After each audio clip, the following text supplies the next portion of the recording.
Hello, my name is John Krebs, a graduate student at the University of West Florida, and I'm here today at St. Michael's Cemetery to tought about Charles Emmet Touart.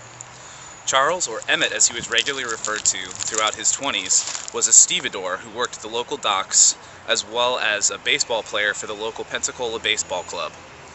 Unfortunately, Charles died from a football injury he sustained while in Mobile visiting his cousin Mitchell. Mitchell was in the news having to come visit Emmet for his funeral, which was on Sunday at 10:30 here in St. Michael's Cemetery.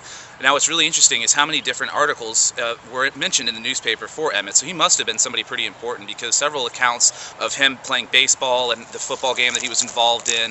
His family also was involved with several other enterprises that were going on. One of the first pharmacies that was run by Miss Modeste Hargis, his brother Dylan worked for as well, and through that is how the family made a connection with one of the premier surgeons that was here during the period, J. Whitting Hargis, who was the doctor who performed the surgery that would end up resulting in the death of Emmet.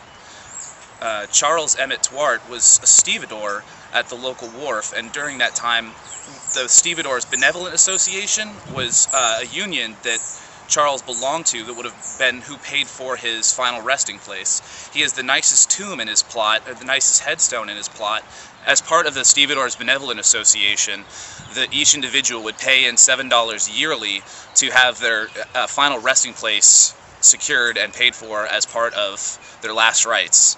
The Stevedores were a big association here because several thousand people would come here yearly to work as stevedores as part of the lumber industry, which was a big part of the boom in early Pensacola.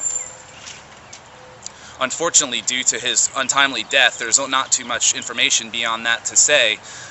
There are a few other instances of his family going on, including Dylan, who was one of the first firemen.